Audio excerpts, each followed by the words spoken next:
മിക്കവാറും അവളെ SP ഗ്രൂപ്പിന്റെ വൈസ് ചെയർമാൻ ആക്കുമെന്നാ എനിക്ക് തോന്നുന്നേ.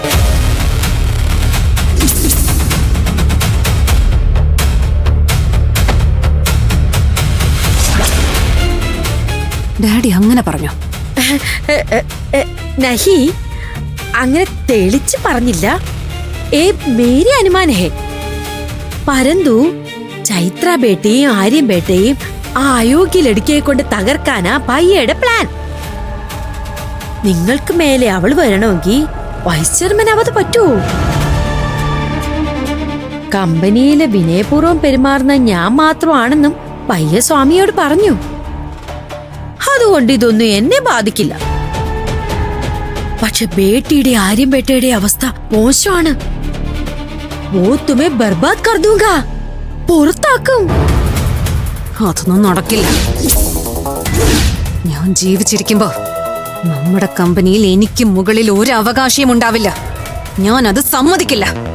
സമ്മതിക്കരുത്. നമ്മള് ബുദ്ധിപൂർവ്വം കാര്യങ്ങള് മുന്നോട്ട് നീക്കണം.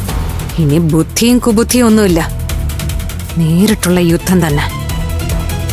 ഇപ്പൊ തന്നെ ഞാനിത് ഡാഡിയോട് ചോദിക്കും. ചൈത്ര ബേട്ടി, ജൽദി മത് കരോ. ആന്റി എന്നെ തടയണ്ട. ഞാൻ ആ പിഴച്ച് പെറ്റവളെ കുറിച്ച് സംസാരിക്കും. എനിക്ക് ഡാഡിയെ പേടിയൊന്നുമില്ല.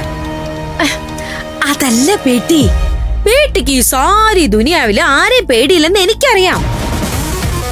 പരന്തു ഇത് ബേട്ടയെ മാത്രമല്ല ആര്യം ബേട്ടയെ കൂടെ ബാധിക്കുന്ന കാര്യമാ.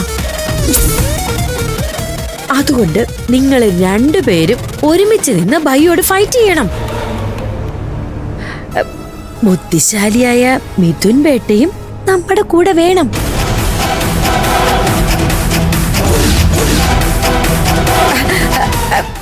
ഐക്യമത്യം മഹാബലം.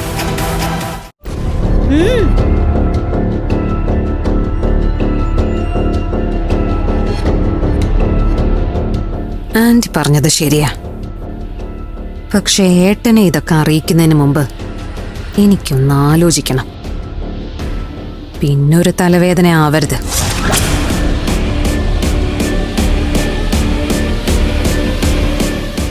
ആരാം സേ വിചാർ കരോ, ഉസ്കേ ബാദ് യുദ്ധം ചെയ്യാം.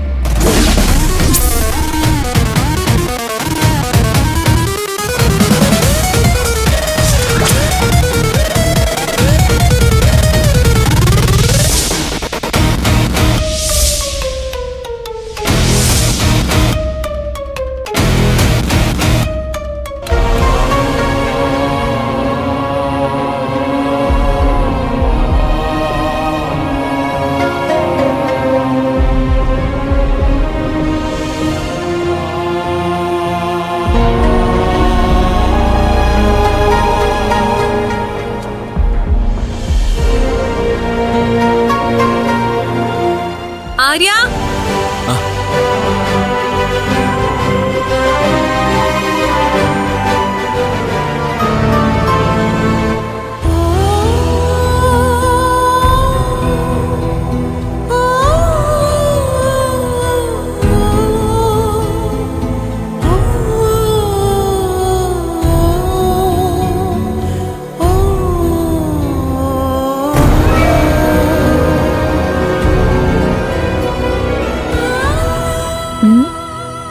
എന്താ മുമ്പ് കണ്ടിട്ടില്ലാത്ത പോലെ നോക്കുന്നേ?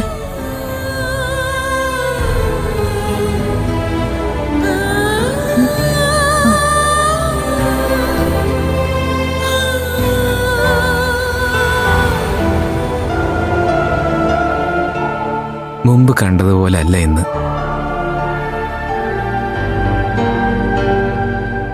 ഒറ്റ നോട്ടത്തിൽ സത്യവതിയെ കണ്ടപ്പോ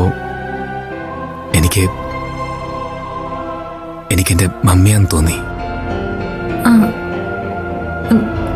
സാരിയുടെ തന്നെ കണ്ട അത്രയും പ്രായം തോന്നിക്കോ? അയ്യോ സോറി, ഞാൻ അതല്ല ഉദ്ദേശിച്ചേ. എന്റെ മമ്മിയുടെ ചായ ഉണ്ട് സത്യവതിക്ക്. മമ്മിക്ക് അതെ, മമ്മിക്ക് ഏറ്റവും ഇഷ്ടമുള്ള നിറമായിരുന്നു ഗ്രീൻ. ആ കളർ സാരിയോട് കൊടുത്തപ്പോ പെട്ടെന്നൊരു നിമിഷം എനിക്ക് ജീവിതത്തിൽ നഷ്ടപ്പെട്ട നിറങ്ങൾ തിരിച്ചു കിട്ടിയായിട്ട് തോന്നി.